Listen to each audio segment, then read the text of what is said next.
Hello. Hey Pratibha, How are good you morning. doing, Sreekala? All well, all well. Thank you so much. Thank you so much for making time on a weekend, by the way. Love this. Thank you so much for the invite. Okay. Let's get started with very quick introduction, by the way. Maybe just tell our audience about what you do, who you are, and what do you like, what do you not like, and Okay, what gets you annoyed on Saturday morning. lovely. So my name is Sreekala. I'm essentially a Bangalorean, which means that I'm born and brought up in Bangalore. My mother tongue is Tamil. I speak Kannada because that's my, the language that I've grown up with. I'm married to somebody who speaks Telugu, and I understand all of the South Indian languages in one go, including Malayalam. So that's how I've kind of been brought up in that in a culture which kind of embraces diversity from the very beginning. So that's something that's very very innate to me as a person. Professionally, I'm in the corporate world. I've worked with some big organizations doing right from engineering to product to business to strategic roles. Um, and I run a passion project called Shakti Leadership Academy, which is about empowering women to grow into senior leadership positions in their careers in the corporate world. I'm also a meditator, and I've been teaching meditation now for the last 15 years. And I feel that gives me the kind of depth to the personality and to the wholesomeness of life that I love experiencing. I have two young kids. Our families are in Bangalore, as well as some of us in the native. But we believe in the structure of a strong family system to grow and to ensure that each one is growing their own lives as well. So that's a little about myself in a nutshell. Wow, quite interesting, right? You told me a lot of things about different facets that is to your personality. Let's get started with one after another, right? I would Yeah. like to Okay. decode them. Sure. Absolutely. Right. Firstly, let's start with the corporate bit. Okay. I think you're within corporate space for like past 20 years, right? Yeah. Tell me something, especially from a woman's standpoint. What do you think has changed from a corporate standpoint in past 20 years? Like, what do you think has been like this interesting change that you've noticed in a pattern, the way women workforce participates or the way the companies perceive women? Yeah, I think it's a very beautiful question. And the one change that I've seen drastically happen in the last 2 decades is that people are now aware and a little more sensitive about how to enable women to work. There was a time when, people used to say, yes, we have women in the team, and that itself is a very big plus point. But hey, how do you empower them? How do you create spaces where they can be themselves? You could have new moms in your team. You could have caregiving women in the team. You could have women who are about to be married in the team who possibly have aspirations of relocation or who have need for relocation. So all of these were actually barriers earlier, right? Like people would not would sometimes think twice to hire somebody who's going to get married, because the very direct question would be like, what if she gets married and goes away after all the training I've provided, right? This happened. And I remember being asked these questions very early on in my career. Like my first job, I was asked, so what's the plan? Will you get married next year and go? I'm like, how is that even? We should be just talking about my computer science degree and the kind of aptitude I've cleared versus something like that. But those were the conversations back then. Today, at least people know very upfront that you're not supposed to be asking those questions, right? Which means there's a big trajectory of awareness that's happened. There's a big level of sensitization that has happened. And people are actually having the courage now to say, hey, you can't ask me this question, right? So that's one big shift. The other shift, of course, is the very fact that opportunities are now being a lot more inclusive, right? People are no longer raising eyebrows when you have women working in manufacturing sectors. In fact, you have entire factories run by women. The Ola factory is one such, right? And so you have spaces which are now open to women being there, right? And I remember working as an engineer in some of my earlier organizations, is that I used to be one of the only project managers in an entire department of men project managers. Of course, I must admit that it never came as a barrier to me, because they were very respectful, and I never played the victim card. I never walked in with a perspective into any of these spaces saying, oh, I'm the only woman, please give me preference. No, it was not that, right? So, but the fact is that sometimes people need a little bit of that, little nudge to say, hey, don't worry, you're still safe. So spaces have become more inclusive. And the third and one of the most important things I feel is that there has been a big mindset shift. People are no longer hiring women as a favor. Women are being hired for their skills, and which basically means we are working in a fair, in a fair space. So these are the three big changes that I've seen in the last couple of decades. Yeah. And you touched upon few important things, right? Being asked few questions which are very personal to a person, right? Yeah. Do you think it is reduced these days? Yes and no. Yes, it doesn't get asked in the open at least, Hmm. right? But you need to understand that some of these are questions stemming out of unconscious bias. So it's not that people plan to ask you these questions with an intention to make you feel awkward. It's just that they are trained to, think that way. So they may have these questions, but they, at least now they know that you're not supposed to be asking these questions, right? So that's the yes part, which means it is reduced. The no part, there is still work to be done from the mindset front, which I feel will also change. Another few years, it's already changing. You can see a shift, but another few years, and then this will automatically kind of fade out by itself. And we've also seen a lot of reduction in the women workforce once a person reaches a certain age, right? Yeah. So once somebody has like a responsibility, maybe a family, or and I've also spoken to a lot of my colleagues who have this mom guilt per se. They're like, okay, I'm not being able to provide for my kid. I must just compromise on my career at this point. That doesn't feel very fair to me, honestly. What is the problem here, and how do you think we can do something better, maybe from an individual standpoint and also from a society standpoint, and also from a corporate standpoint, honestly? Because I know the companies play a huge role, but I also think it's partly with the person as well, like how much Yeah. of a control that you can take, you should do it. Yeah. So I think it's a combination, and you very beautifully brought out that this is an entire triangle that has to work, right? So sometimes, and I'll start from small to big, right? Because I can start off from a very personal perspective, is that sometimes I feel women are also very, very self critical, right? You always want your expectations out of yourself is extremely high, and that stops you from doing even whatever you can do, right? Take, for example, oh, I should always be with the baby around me. The truth is, after a point of time, your child also gets bored of you. Okay. But it's very difficult for a mom to digest that. Okay. This is one perspective. So the truth is that I'm doing my best. If every woman in the workforce could say, hey, I'm doing my best. Okay. I am the best mom out here for my child because my intention is to provide the best. And then I do the best. Right. I often tell a lot of women whom I coach, they come to me and say, oh, but I missed one organic fruit for the day. Arey, it's okay, yeah. Still, move on. 4 days you give, fifth day you don't give, nothing will happen to your child. But your guilt will actually definitely spoil the relationship of food with your child. So don't do that. Right. So first stop reeling in this excessive guilt, and everybody has it. I've gone through it myself. So I would be a hypocrite if I say that we don't have it. I remember the first day I dropped my daughter to the daycare when I had to get back to work. She had settled down because we had prepared her for 1 week before, leaving her for some time and things like that. But the person who cried the most that day was me, right? So this brings us to the second aspect, which is knowing that you will go through this. It's okay. And this too shall pass, right? Today, if you're not guilty for this, you'll feel guilty for something else. There are so many women who come to me after quitting their jobs because they feel their primary responsibility is towards the family, which in some way is true up to a point of time.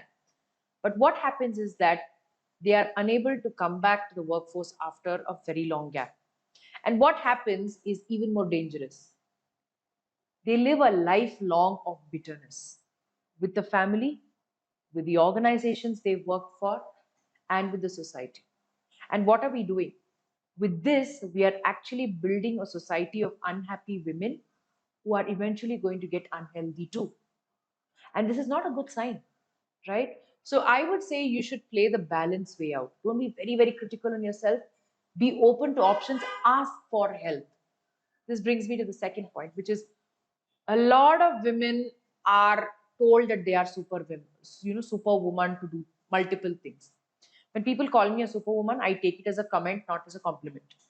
Because what happens is you're telling me, oh, you can manage it all. I'm like, no, I need help. Come, help me, right? Then I will do better. So I learned the hard way out to ask for help. So ask for help when you have caregiving responsibilities. Look, there are certain things that only a mother can do, right? Like you feed the baby when it's born, you're feeding the child on mother's milk. It's only something that a woman can do. Do it unapologetically. Don't feel guilty for it, right? So that I would say is something that the woman has to build on herself, which is dropping guilt, asking for help, and being very fair on what is possible, right? Then comes from the society perspective. The society feeds a lot of guilt into the mom as well. Okay, you can't change these things overnight. With maturity, intelligence, and awareness, this will change. The truth is, we have generations where possibly 20, 30 years ago, a woman was not considered serious enough in her career, right? And it's going to take some time until that changes. It's already changing a lot. We have a lot of families being extremely supportive, and it's very, very heartwarming to see enough number of men coming out and supporting their spouses to grow in their careers. I've had people where men babysit the child outside a conference because their wife is attending it. And it's such a beautiful thing to see in the society, right? So this is something that is transitioning, it is happening, but more awareness, more conversations need to happen. Like the one that you're doing now is possibly going to ring a bell into some family or some woman somewhere. So conversations like these need to happen. This needs to happen at the society level. At an organization level, I think it is about creating spaces where women of added responsibilities of caregiving, whether it is children or the elderly, are given that flexibility. Like all you need to do is to possibly allow a little bit of work from home, which COVID just made it so possible for so many people. Uh, all you need to do is to have flexi work hours, which is already a very, very norm right now. And these things will help women to balance out and build their careers and not dropping out of the workforce. That said, I do want to call out a statistic that only when 45% of our workforce is women, only 8% reach the top senior leadership positions. This is disheartening, Very much. right? It is disheartening because so much of investment has gone into building that workforce when it enters, but somewhere the support system is falling apart, which is why women are dropping off the workforce. And this is one of the things that Shakti Leadership Academy works on, is to how do you build the confidence in women? How do you keep them upskilled? How do you give them the mindset that they are able to grow in their careers into the boardroom, right? And yeah, we need spaces like this which can make it happen for people. Yeah. I think now I'm more curious about the Shakti Leadership Academy. You should tell me more about it because it's very interesting, right? Because a woman takes on a different role at every stages of her life, and definitely career is something that everybody wants to grow in. Everybody wants to do something, and Yeah. having put in so much investment into studies, your career, and stuff, I don't think anybody would want to leave it midway. Yeah. Probably the circumstances and the societal conditioning or the lack of support systems, I would say, is what leading to that to some degree. I might be missing few things here and there, but these are majorly the things that comes to my mind when I think about why would someone drop off after putting in so much effort, right? But how do you think Shakti Leadership Academy is adding in here? Like, So the fundamental principle is this: if you have a guy and a girl passing out of, let's say, engineering at the same time, right? 2 years, 3 years into the career, both are growing like this. And then what happens after few years is that, say, the girl gets married and the guy gets married. There is possibly some relocation, there is some re-strategizing, repivoting that happens for more in the woman's life than in the man's life, currently with our current social conditioning, right? And then you see there's a small gap which has already started happening, right? More so if you're crossing countries, because then you're going on a dependent visa and you've actually lost the opportunity to work. Then after another few years, there are biological changes that happen, which means a man becomes a father and a woman becomes a mother, which means there's a maternity break. You have paternity leave of 1 week to a month, but you need maternity breaks for at least 6 months because that's a biological need. The gap is widened. And then if you have another child, the gap is widening further. By then, there is a change in the way the skills are for a woman. So while a man is growing, but if you see, the gap is also growing between the man and the woman. And suddenly, before you realize, the gap is so wide that women have lost confidence in their careers. So 10 years into their career, what happens is that you possibly have aging parents and aging in-laws. And what gets taken is that, oh, you've anyway been out of the workforce for the last 5, 6 years. Why don't you continue for another 3, 4 more years? So then the gap is now widened even more. Now the gap is widened, but let's look at it from the growth perspective. Suddenly you see that all the opportunities that were equal when they passed out of college, suddenly the opportunities have grown drastically high for the man and have become limited for the woman because she is not ready to take on that responsibility because of other reasons. There is no upskilling that's happening. There is a big gap in the way she's thinking. And this, even if you provide platforms for women to come back to the workforce, a lot of women are lacking confidence to actually take that step. And this is where Shakti comes into picture. So it's just not for women journeying from break, but this is something that commonly happens even when somebody is in the workforce. As you grow up, you will see that sometimes women tend to take up roles or jobs or deny promotions just to support their caregiving responsibilities. And when they are done, what happens is that they realize that the confidence is badly hit, or they feel, hey, I'm not enough, I'm not good enough. So this tends to happen. This is where Shakti comes in. We have intervention programs via coaching and mentoring, where we work in batches of women to help them achieve their fullest potential. And it's very, very encouraging to note that in the last 1 year that we've had Shakti completed her first birthday this Women's Day. And we've had almost a success rate of 90%, which means if people have their career goals as promotions, they've got it. If people wanted job changes, they've got it. If people wanted to just become better, stronger, visible people in their organizations, they've got it. Because everything is there in the woman. You just need to open that little block and then you'll see they soar very high. Traditionally, we've had the 3 most important portfolios being given to women, right? Education, finance, and defense. Yeah, education is Saraswati, Lakshmi, and Durga. So somewhere we know it is there. You just need to like open the door and say, hello, come. You're good You're enough. invited. Chill. Yeah, you're invited. That's Let's join the interesting. party. But are there any stories that you'd like to share from Shakti Academy in this past 1 year that you found is particularly interesting? Yeah, what is very, very interesting, and this is a common trend that I've seen as well. I remember there was one person who had come in um, who just said, I don't know what I want to do, but I want to do something and get out of this feeling of being stuck. So we started from that space, and this was a very senior leader as well. And I remember when she messaged me after our journey, after 3, 4 months, there was so much of an opening up that happened in the way she was thinking about problems itself that she actually said, you know what, Sreekala, I don't think there are as many problems as I think that I thought were actually roadblocks in my career growth. So, and this is just one of those many, many instances where we've seen that people realize that they perceive the problems bigger than what they are. My mantra is chill, keep it simple.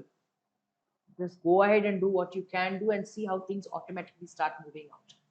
This is where the framework that we have at Shakti, as well as the kind of guidance, the kind of mentoring, the kind of coaching sessions that we have, which is one-to-one as well, has made a big difference in people's lives. Do you call it more so like an action bias than overthinking? Yes, I would say there is definitely an action bias and there's a very reality bias as well. So for all these perspectives, what we work on is our framework shows them the mirror to how actually what their potential is versus what they think it is. And that helps them get rid of imposter syndrome. And by the way, imposter syndrome is just not with women. I've seen that even with the men I work with, is that everybody goes through these cycles of imposter syndrome that, oh, I'm not good enough. It's just that women do it a little more than men. And once they know how to manage it, then they realize it's all about just going and exploring stuff. Yeah. I think imposter syndrome also comes with a little bit of lack of confidence, or you're just like, Yes. oh, am I good enough? Is it worth it? Yeah. Or did I get in by chance? Am I deserving? Yeah. Kind of questions. True. Which is very natural for someone to pick up, right? Like you said, the trajectory of a woman, what and all she goes through. That's quite interesting. Okay. So tell me more about how do you handle your domestic duties plus your corporate career plus all the 10 things that you're doing on the side? See, the one thing I've realized at 41 is that the mantra to life is imperfection. There was a time when I was so driven by being, oh, I'll have to have the perfect everything, perfect career, perfect way of doing this, perfect way of doing that. You realize it doesn't work after a point of time. You burn out, right? So the one way in which I have learned the art of balancing things is being okay with imperfection. Uh, there are some days that the salt is not appropriate in the food. It's okay. Chill, move on. Tomorrow it will be better, right? There are some days you don't look your best. No matter what you do, your curls don't cooperate. It's okay. Chill. We can wash it up tomorrow. Life will move on. There are some days you're not on time for certain meetings and you're embarrassed walking into the room. Yeah, it was not intended. I'm sorry. It happened, right? And the biggest disease is, what will people say? Arey, people won't say anything. They have their own heads to bother about. So, I kind of play by that rule of take life one day at a time. I fill it up with gratitude. I'm somebody who you will not find me cribbing and complaining too much at all. In fact, you'll have to like really upset me for me to, kind of crib about it. But otherwise, I believe that when you live life with gratitude, a lot of things happen the way they anyways happen. You don't get stressed about it. And I must admit that this level of depth has come to me from being a meditator for the last 18 years. That gives me a sense of bigger picture in life, so I don't sweat the small stuff. So I just move on and then things happen. Let me ask you from a perspective of a very casual 20-year-old who's listening to this Oh, conversation. but wait, before I get into your next question, and pardon me for cutting you off, I'll have to say this, that the one thing that it struck to me is that when you live life with this attitude, everybody around you also starts kind of supporting and working and making things happen. So, like my family understands if I'll have to be here on a Saturday morning to do this, they know that, okay, Amma has to get here, right? So they are also okay with, okay, today we are not having this elaborate breakfast, we'll have something simple. So the whole world actually comes to support you. You'll see that at the workplace as well. Mm-hmm. That when people see you doing your best, they also end up giving the best. Over to the 20-year-old you. No, it was more like I find that point very interesting that you mentioned that you give out the energy and you get back the same thing. It's more like um, action and reaction equation. Yes. Right. So I was asking you about a 20-year-old who's probably thinking about, should I meditate? Does it make any difference to my... So, okay, let me give some perspective from a very Gen Z standpoint, right? Okay. Mm-hmm. A lot of us care about performance. Yeah. Like not necessarily on the spiritual front or religion front. We're like, okay, it does not matter to us. We are like very open-minded and stuff. But I want to be the best or 100% or 120% of whatever I can do. So that is where when people mention meditation gives you like a calmer mind, it helps you do better at whatever you do. How do you think it will happen? I mean, how does sitting quiet for a period of time help you? Okay, it will silence your mind, I understand, but how is it going to help me anyways apart from that? Lovely. So first of all, as a 20-year-old, it's a great space to be in because you have your entire life in front of you. Okay. And whether you're 20, 40, or 60, whatever amount of years you have on the planet, you still have life in front of you. Right? So I get a little intimidated by people say, oh, life is over. Life is not over. Life is so full until the last day. So I believe in living life like that. Life should be full. Life should be full of energy, and you should explore and experience life, right? Versus being bogged down by it. So as a 20-year-old, and as what I would say is, when you have so much more time left on the planet, you might as well use that time well, right? uh, and how do you use the time well is that all of us have 24 hours in a day, right? Now, if I have energy left with me at 8 p.m. in the night, then I have a more fun do life than you, right? And how do I have that energy at 8 p.m. on the night when most of the world is all like, groggy and tired and gone? Is when I'm able to energize myself. How do I energize myself without spending anything? It's through meditating, which basically means that I'm basically charging my phone. What's the point of a iPhone 15 or whatever is the latest phone in the market if it's not charged, right? Meditation is that charging. So I charge myself for 20 minutes a day, and then I have more energy than somebody who doesn't meditate. That's the simple science behind it. So if you want to experience life more, you should definitely meditate. Got it. So whenever we speak about meditation, right, the first question that comes to us is like, when do I meditate? I'll tell you the Yeah. cycle of how it happens. You wake up. Let's say someone is like trying to do the best that they can. They're waking up at like 4 a.m., 5 a.m. in the morning, and they're like, I will focus on something that matters to me. Probably I'm studying. I'm going to sit and study for so and so amount of time. Then I'm going to go to my college. I'll do whatever I have to. Come back. Then probably I'll have a little bit of time where I can spend on meditation and stuff. But by then, major part of my day is done. Does it make sense, or should I be starting early in the morning with my meditation? Or because I'll tell you where this question is coming from. We are very conditioned to think about do what is important for you first thing, right? What is important to me right now is studies. So how do I prioritize meditation? You can decide whether you want to study that same chapter in 1 hour or in 40 minutes. Right? The most important thing right now in this example is you studying, right? Which means you can decide to be effective while studying or study for the sake of studying.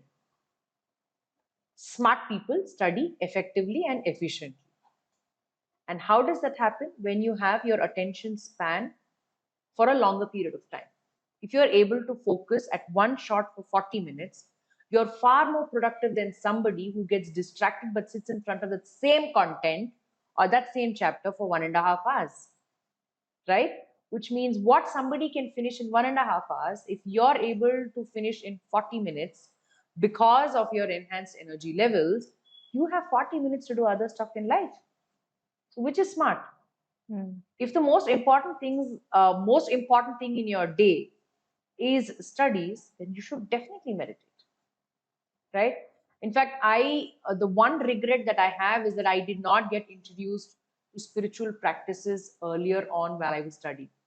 Otherwise, I'm sure I would have been possibly 10x of what I would have done. So that's how it is. What is the duration do you think that we should meditate? 20 minutes is a good time to invest in yourself to meditate. So I follow the practice of Sudarshan Kriya that is taught by the Art of Living Foundation, and it takes me just 20 minutes to kind of breathe out stress. So I spend about 20 minutes doing my spiritual practices, which includes a little bit of yoga, a little bit of breath work, which is pranayama, the Sudarshan Kriya practice, and some meditation as well. So 20 minutes, in one slot is a good time for somebody to invest in themselves. Got it. Okay, so we'll slightly switch gears and come back to the corporate space. Absolutely. So with respect to the corporate career itself, right? What do you think are those 3 things that a person should do probably to grow well in their corporate career, at the same time not compromise on their holistic living?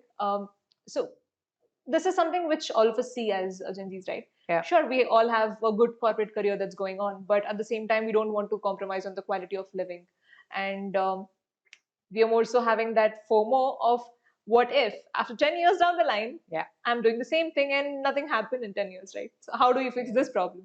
So first of all, clearing the FOMO out, you can't be doing the same thing after 10 years because you will end up being irrelevant, right? Correct. So the first thing that we all need to know is that none of the jobs, in fact, there are a lot of studies that say that 80% of the work that happens in today's times is no longer going to be relevant or needed in 10 years' time.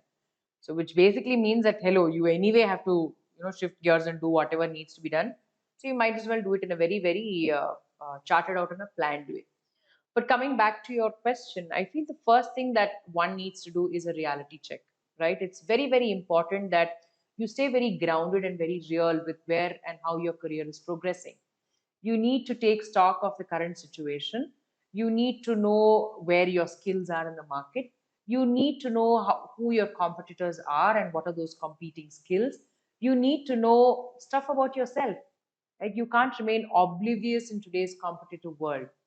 Because we saw what happened in the last couple of years is that when there were so many layoffs happening, when so many people lost their jobs, only the ones who had really built their skills up, their career up, were the ones who were able to ride over that wave of not good things. The ones who are just lost in, not upskilling themselves or just leading the rut of their jobs, they could not, they are finding it very difficult, right? So which basically means that when you take a reality check, you know what are the skills that you have to invest in, you know how to build yourself. This is the first thing. The second thing I would say is that don't limit yourself, right? You'll have to be comfortable with coming out of your comfort zone. You will have to be open to exploring. And this I can talk even from a personal sense, is that I graduated as a computer science engineer. I started my life as an engineer. The first decade of my life I was into core engineering and things like that. But I moved on to experiment with other roles as well. If I look at my career, I would look at it into four blocks. I've had like a hardcore engineer block working for product development and pure software. I've had a block where I've experimented with strategic and business roles, which means I've done pre-sales, I've done people growth, I've done strategic growth. I've done a third block, which is essentially the I would say entry level management to basic level management, where I'm doing delivery management, where I'm doing group management, that kind of a role.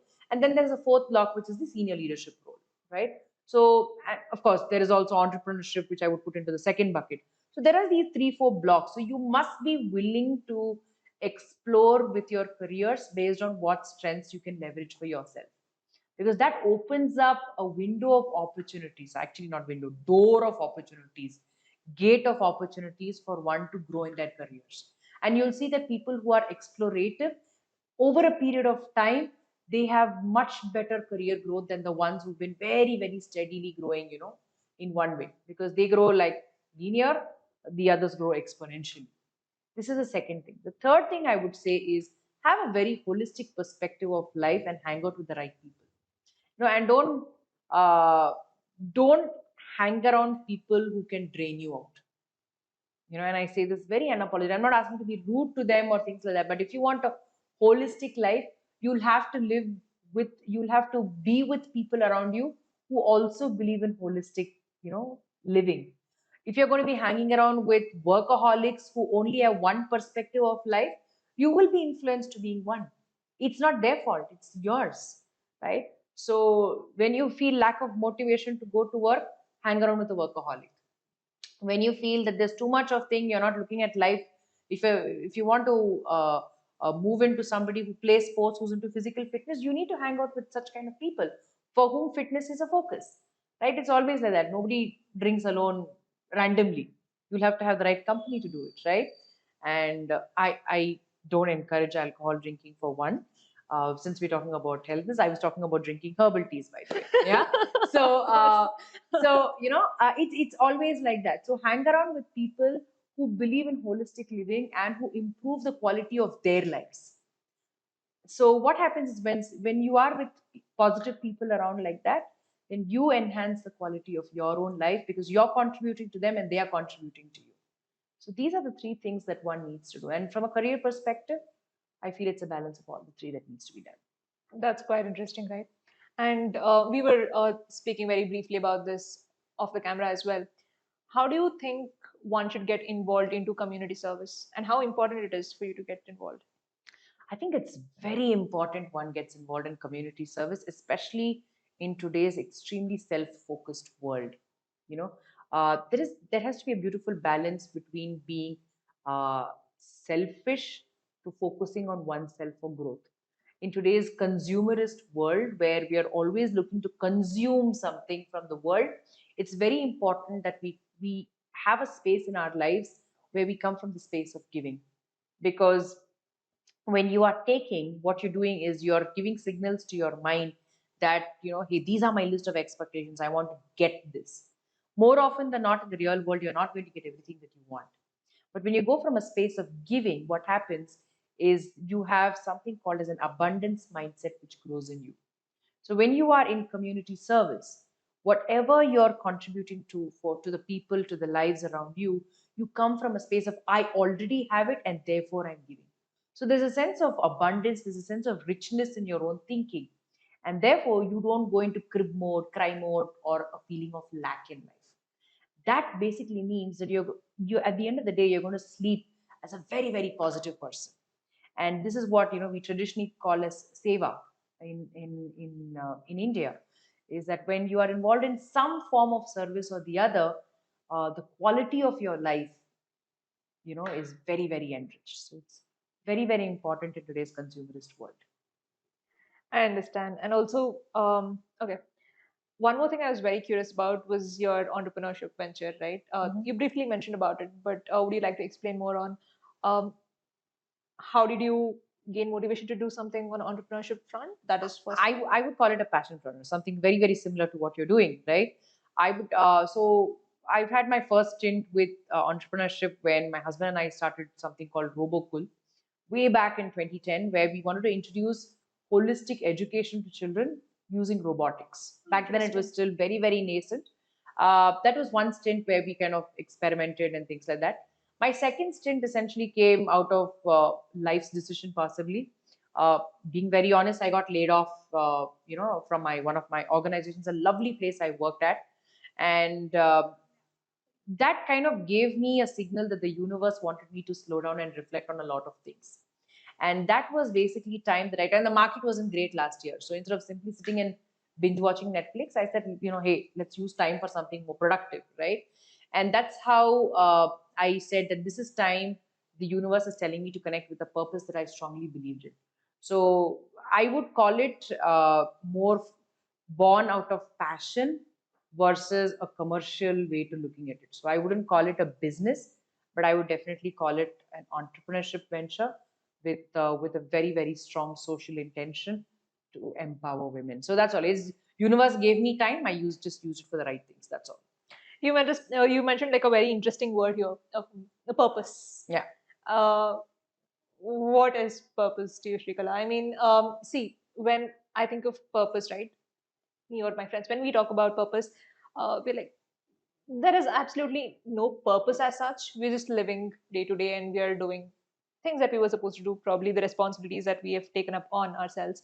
But if I have to associate something grander to what I'm doing already, it's probably possible looking at it from a bird standpoint. Yeah. As a bird view, okay, maybe whatever I'm doing right now is going to help someone somewhere in this possible way. Yeah. But what does purpose even mean? Like, should everybody have a purpose? What is it to you? I just want to hear your perspective on it. Yes and no. I mean, look, it's a choice, right? All of us, in some form or the other, possibly look for something bigger in life. And when you associate that with a purpose, right? And the purpose can change from person to person.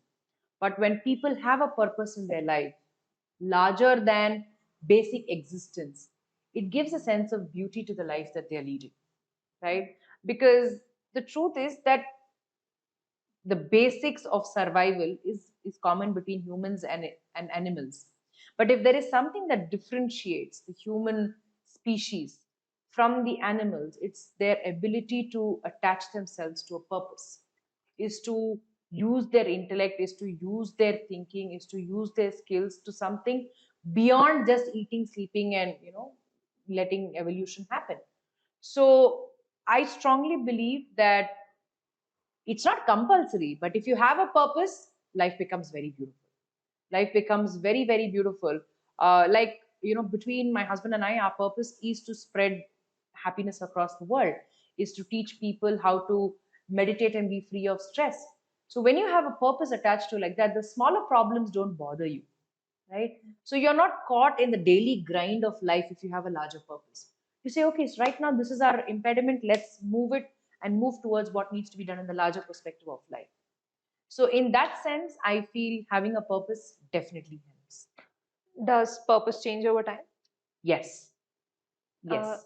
Has it happened to you? Yeah, plenty of times. At one point of time, my only purpose in life was to drive a train.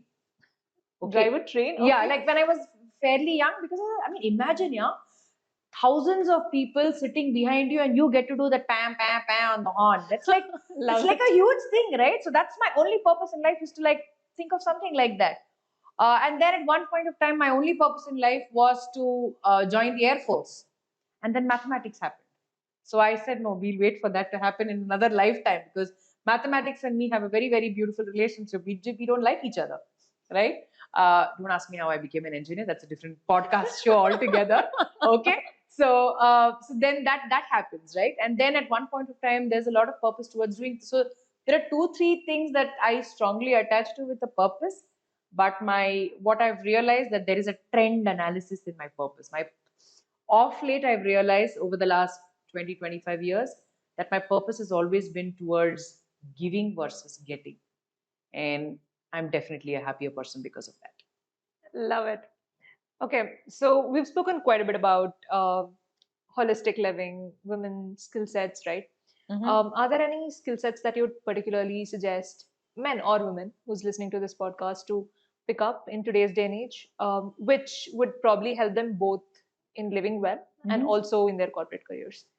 Because it's like a bait. Why I'm using corporate here again is everybody's looking to grow in their career in some degree or the other, right?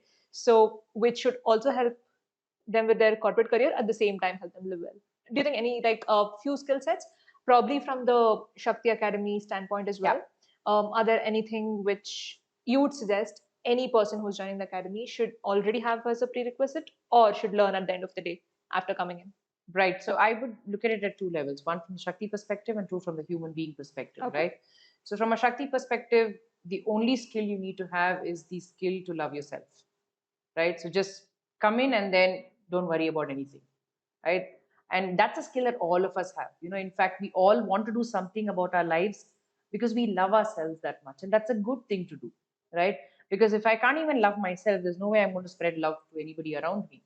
I'm just going to be one of these grumpy people around, right? So that's not one thing. So the only skill set for Shakti is that you need to be alive, you need to be human, and you need to be you need to have that urge to grow. That's all. Everything else is not needed. But in general, as human beings and as growth in the career, I feel the one skill that people need to build is there has to be a balance of multiple skills. So let's put it like that. The first one is whatever your job requires you to do, be realistic. We've spoken about that, right? Be realistic and take charge and build those technical skills that are required. Because we are moving into a space in the tech real estate where you can't simply talk words. You will have to understand what you're doing, because otherwise a machine is going to replace you. Otherwise AI is going to replace you, right? So you need to build your tech skills for sure. The second skill, which is a game changer and a differentiator, is your human skills. We are unfortunately extremely disconnected in a connected world. People don't know how to make conversations. People don't know how to build relationships at the workplace or outside of it. People don't know how to leverage human connections so that as a society, we are a better society, right? So your ability, and when I say human skills, what is it? It means the ability to communicate. Build on your communication skills. Build on your soft skills. Build on these skills that acknowledge you as a human being, right?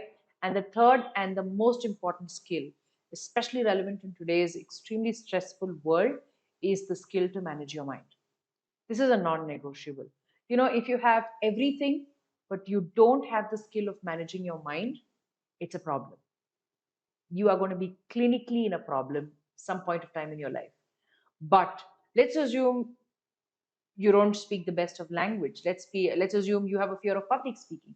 Let's assume you don't know how to code well. But if you have the right attitude, because you can manage your mind well and you know how to look at life positively, you can comfortably learn the other two. So I would say these are this is my golden triangle of skills, which would be your tech skills, your human skills, and the skill to manage your mind.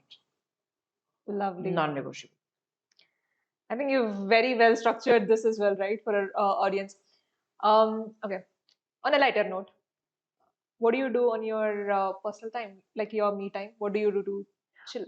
Oh, I can be very unpredictable, actually, to be very honest with you. I can go from sitting like this to suddenly, the one thing I love doing is sitting by the window and watching trees outside. Okay, I could just sit for hours together by the window. So I have my own, I have a window. I normally, wherever I go, the first thing I do is I make sure a lot of light comes in. So I'd love to sit in a place where, I just enjoy nature outside. I love beaches. So when I have like planned me time, you will find all of us escaping into some part of the country, going and sitting in the beach, doing nothing again, just sit, watch the waves, and come back. Okay, this is one thing I do.